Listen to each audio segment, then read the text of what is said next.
Where do we stand? Where do we stand in the world today? Let's be realistic.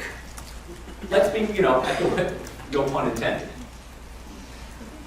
States like the United States, Great Britain, France, and even increasingly Germany too, okay? The major democracies in the world. Okay? The notion of humanitarian intervention is one of the frequent excuses to get involved. But one really has to ask, when, where, and why is humanitarian intervention used? Do states play the humanitarian card because they genuinely care about the people in those countries? Or is the humanitarian card played specifically in certain areas because those states using it can get something out of it? Now, we talk about the notion of extending democracy in the Middle East. With the rationale about 10 plus years ago, the best place to start this domino democracy was in Iraq. And if Iraq goes democratic, then so does Syria. And if Syria goes democratic, then Lebanon is tilted in the definitive democratic direction. And eventually, Iran has no place else to go, and it also is subjected to its own democratic revolution. The thing about it is that in all of these strategies, the idea of spreading democracy in the Middle East, and we're going to talk more about this in the second half of class, but just for the sake of argument right now, the idea of spreading democracy in the Middle East almost entirely avoids the Gulf states. Saudi Arabia never comes into the equation. Qatar never comes into the equation. UAE never comes into the equation. You kind of get the idea here. So we're interested in, caring about the plight of certain people, but we look the other way when even grosser violations of human rights are taking place. Do we pressure China to change its policy? Of course not. Do we pressure North Korea? When we can. Which is the United States going to be happier to see? Or which is the United States going to be more likely to support? Regime change in North Korea or regime change in China? More so North Korea, because we have nothing to lose in North Korea. Regime change in Iraq or regime change in Saudi Arabia? We had more to lose, regime change in Saudi Arabia, than we do with Iraq. The second thing to understand about where the world is going these days, and here I'm saying the last 20 to 25 years, is that wars are no longer fought for national preservation. That much is painfully obvious.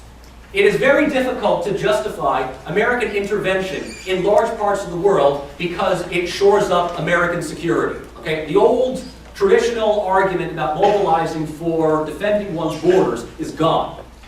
It doesn't happen. Most of the reasons are for global concerns. In fact, the United States played that card as early as the Korean War. The United States gets itself involved in stopping the tide of communism into Korea, which eventually leads in a stalemate to where we are today. Same thing with Vietnam. The understanding is that the United States needed to prop up, I wouldn't necessarily say a democratic country, but it needed to prop up a non-communist country in order to keep its interests within the region. Things like Bosnia, 1995, Iraq, 1990, 2003, Serbia, 1999. None of these have any direct threat to U.S. interests. None of them have any direct threat towards U.S. strategic value.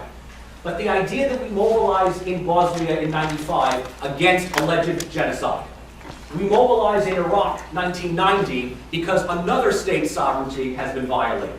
2003 for a number of reasons. One, to stop the weapons of mass destruction, which we never find, or when that doesn't work, to instigate democracy. Serbia in 1999 to support a separatist movement in the southern part of the country, which the United States then acknowledges and recognizes as an independent state in Kosovo. With all of that said, it's also worth asking whether or not state policies are controlled or influenced by public policy and other attitudes, what we would call the CNN effect. What makes the US government, what makes other governments get themselves involved in certain issues around the world? Why is it that it was so imperative for the United States to mobilize and intervene in Somalia in 1992? Most people will point to the idea of seeing starving children on TV. Now, when we're talking about starving, we're not talking about, I forgot to have breakfast today. Okay, we're talking about living skeletons.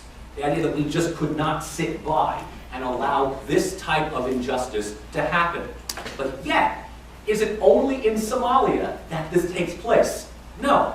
But we mobilize in Somalia because that's what gets our attention. At the same time, why is it that we did not intervene in Rwanda when there was absolute genocide taking place? One of the answers, not the exact answer, but it's a good theory, is that because of our debacle in Somalia, the Black Hawk Down incident, we decided, screw Africa, it's not worth it. We're not getting ourselves involved in some tribal conflict again. But at the same time, Rwanda was considered to be remote and peripheral to US interests.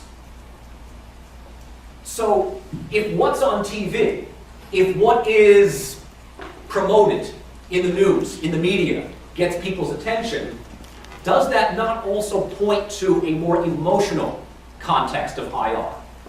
Something that states will respond to not just for policy, but just because they need to get public support.